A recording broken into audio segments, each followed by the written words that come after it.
All right, Bryan, we will start with you. Have you been a long-time listener to WFAN?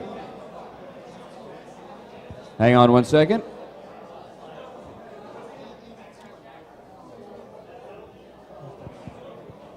Check 1, 2. Oh.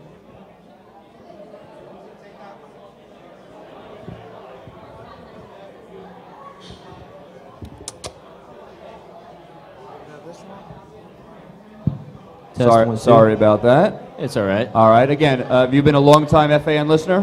As long as I remember, I believe around the age of like 11, I started listening to it, especially listening to the overnights with Joe Benigno. My brother would have the radio on in the back, and I would just hear Joe Benigno scream and rave, and I'd be like, what are you listening to? It's like, it's WFAN, sports talk all the time. And I really started getting into the dynamics of how one talks about it, dissects it, and really looks into it rather than just rooting for your favorite team. You're actually seeing the scientific approach to what sports is, basically.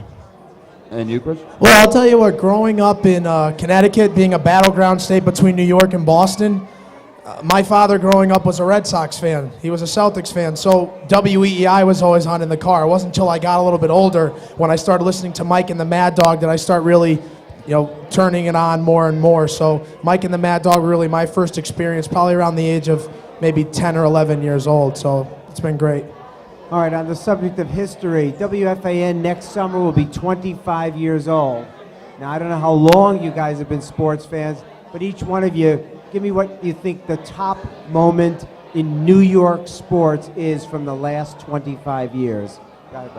Well, I like to think the top sports moment for WFAN had been, it's unfortunate to say, but around the time of September 11th, when all the tragedy happened, and then you had the New York Yankees and the Arizona Diamondbacks really capture the heart and soul of what New York sports really is. And you can see a lot of people, especially Mike Francesa, Chris Russo at the time, everybody just talking about just how sports really would overcome the tragedies and the heartaches and how you could turn to sports to get away from the hassles of everyday life. And I think that was probably the best time everybody across the line, sports segments, just were able to relate life with sports in a perfect way, and you had a better perspective about it.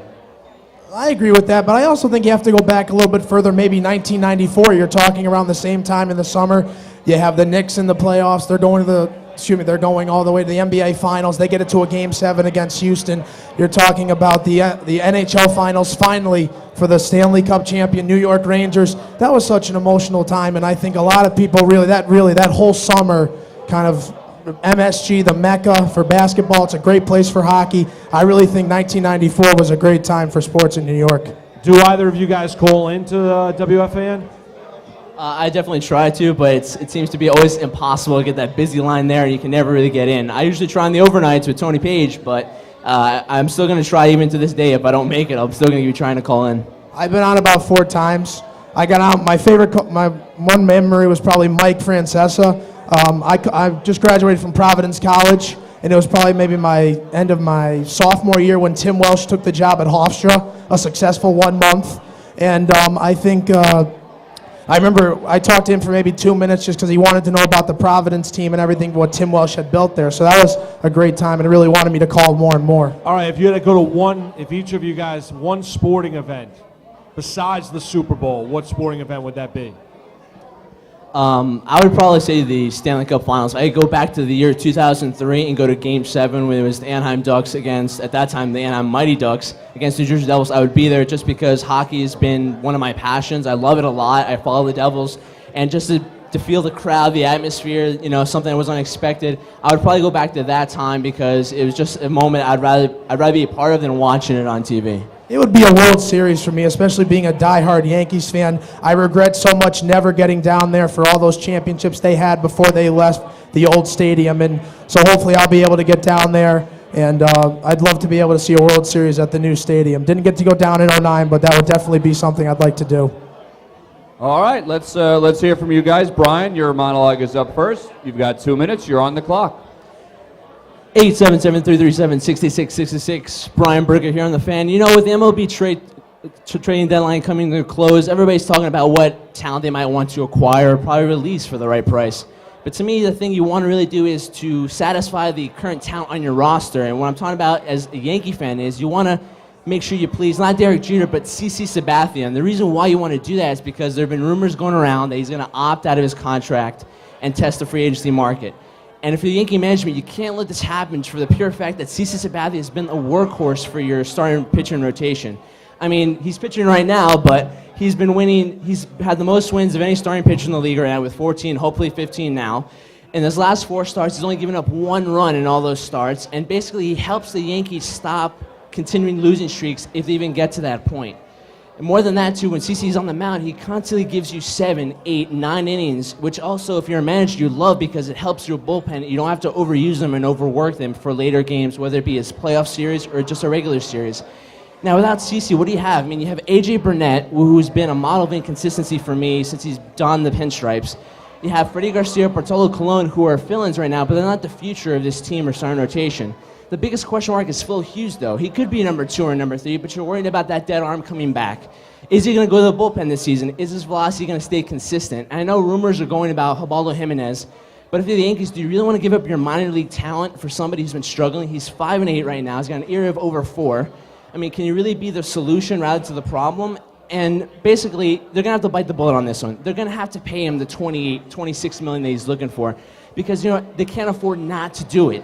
And if you're a Yankee management or a Yankee fan, you don't worry about what gets done. It just has to get done. It possibly can because if you let him go somewhere else, there's going to be a hole in that starting lineup rotation that you're not going to be able to fill with seasons to come, and the Yankee fans are going to feel bad about it. We'll be back after this. All right, let's stay with CC. If we can ask a question or two, how do you think he handled the All-Star game?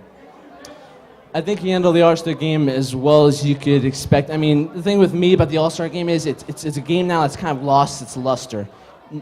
Derek Jeter, after 3,000 hits, you would have loved to have him come in and been part of the All-Star game, but he went out because he was emotionally exhausted. I mean, I think CC made the right choice, but for me, the All-Star game isn't that important anymore. I think it's wrong that you have now the winner of the All-Star game having home field advantage when it should go to the best team that has the best record at that moment to be in the World Series and have the home field advantage. So for CC, I can understand why, but again, that's just the life we live in now.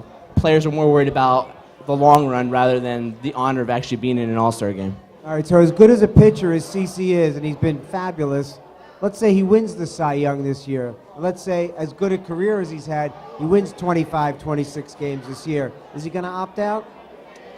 I think so too. I think he's going to opt out. And the reason why is that it makes smart business sense. I mean, if any of us were in the same situation, I would say I would do the same thing. There have been rumors about how he never really wanted to be a Yankee. But you know what? If the Yankees weren't that desperate to sign him, they wouldn't have offered him a 3-year opt-out in his contract in 2008 to sign him because that's what was the problem. He didn't want to sign a long-term deal because ultimately the rumors were he didn't want to be a Yankee. If you're CC, it's a smart thing because when you do it, your value in the market's going to go higher because Cliff Lee right now, who's only 2 years older than CC, he's going to make about $25 million come 2013.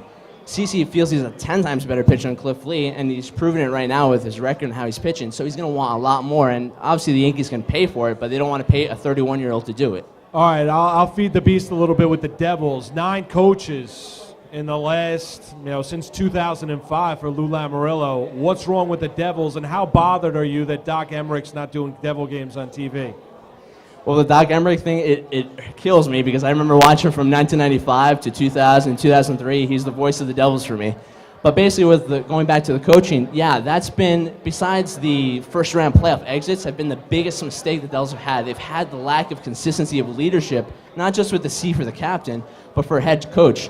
I think a lot of it has to fall on Lou Lamoriello. As much I think he's done a great job rebuilding the Devils from a Mickey Mouse organization like Wayne Gretzky used to call them, although they got 3 Stanley Cups now, which is a big shot back to Wayne. It's basically Lou has to fall back on him because he has the old mindset that he can't change his way of thinking to the new NHL now. It's not about defenses anymore. It's about all-team offense. I mean, the rules, we went to a lockout because the rules were different. There weren't enough scoring. You can't rely back on defense as much as Lou's thinking old-fashionedly. And so this new head coach, I don't know if he's going to be the solution as opposed to be another, for example, John McClain. It might just last half the season and then Lou Lamoriello takes the bench. All right, Brian, thank you very much. Good job. Chris, you're on the clock. Torello in the overnight here on WFAN Sports Radio 66, and we begin as always with Torello's Tangent. And if you're a Met fan and you're thinking about trade deadline, you're thinking about Jose Reyes. And there are 3 options in front of you. One, you can trade him and pick up as much as you can in terms of prospects. Two, you can keep him, hope you re-sign him, but if you don't, you'll get a couple of draft compensations out of it. Or three, you keep him, and then you do re-sign him. Now let's talk about if you were to trade him. If you trade him, you're just bringing in what? Younger guys, what you've already done after the K-Rod trade, and what you're probably going to get after the Beltran trade. And what happens if with the keeping him scenario and then he leaves? He leaves and goes to another team. What are you going to do? Do you go take that $140, $150 million that Jose Reyes wouldn't take? And do you give it to someone like a Prince Fielder? Do you do that? But can Prince Fielder hit in that ballpark? Because it's not really a home run ballpark. Or do you try and keep him and you go after him with all that you have, as much money as you have, even if I know the Wilpons are strapped right now, but do you do everything you can? And I think when it comes down to it for Mets fans, I think a lot of them are going to tell you, yeah, I want him here for the next 6-7 years. I'll give him that 140, 150. Because if I don't give him that 140, 150, what do I have? I got Jason Bay, I got David Wright, and I have Johan Santana. So you want to put that much pressure on Johan Santana's arm? He'll be back in August, by the way. You want to talk about David Wright? He's coming off an injury right now. Jason Bay, I mean, he can really go up next season, but how do you really look at it? I think a lot of these fans are going to say, we want to keep Jose Reyes. Back after this. All right, let's talk about Carlos Beltran and Jason Bay. You did the Reyes stuff. It looks like the Mets are more than likely to trade Beltran. Yes. If you have to trade Beltran, do you make the other team try to take Jason Bay regardless of what you get back? Listen, I think the contract is really what's going to hamstring everything. I think Jason Bay has too much money coming his way. If you can try, maybe, you know what? No, I think you have to keep Jason Bay. You got to keep some kind of marquee player in the outfield right there. Beltran's gone. He's going to Boston. Boston's not going to take both of them back. All right, well, you mentioned about what is your rationale, reasoning as far as why Bay has been so bad with the Mets? My rationale, one, I think a lot of people saw the way he played in Boston, the way he could hit the ball to left, he could hit it to right. And unfortunately, with Citi Field, the dimensions are a lot different. He likes to hit the ball. He's a pull hitter, and he doesn't exactly hit. It doesn't go that far. So I think maybe the psyche from hitting and not really living up to his contract, I think that also played into it a lot. But he handled the pressure up in Boston. He replaced Manny Ramirez in left field, and final year in Boston, to be honest with you, 36 home runs, 119 RBIs. To be honest with you, Manny Ramirez was in left field his entire life. But I think what Jason Bay he was traded from Pittsburgh to Boston. And so I didn't think there was that much pressure, not a big contract on him. Yeah, everyone liked him from Pittsburgh, and he had done a lot there, but he really kind of came into a really no-pressure situation. He gets this big contract to come into the Mets, brand new stadium, all this, and yet he's got to deliver, and I just don't think he was able to live up to it. All right, if you were Christian Lopez and you caught the ball, what would you have done? I would have given it back. I know it's very easy to say that after seeing that, but here's the thing. Derek Jeter, for my generation, I'm 21 years old. He's my Mickey Mantle. Okay, this is who I'm going to tell my kids about, my grandchildren about. What do I want to say to them if I caught that ball? That I kept it and tried to go pay off my student loans to Providence College? No, I'm going to say that I gave back my idol.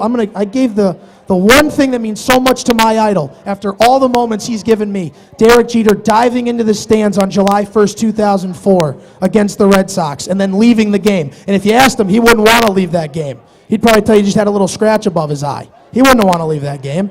Derek Jeter has become the face of baseball, and if I had a chance to give that ball back to him, I wouldn't want anything in return, because to be honest with you, I don't want the IRS finding out, but I would just give that ball back, shake his hand, take a picture, and tell my kids for the rest of my life that I gave one of my favorite players of all time the greatest thing he could ever ask for. All right, Chris and Bryan, thank you very much. All right, thank you guys. That concludes Fantasy Phenom semifinal number 1. We will be back with you next Tuesday in lovely Red Bank, New Jersey.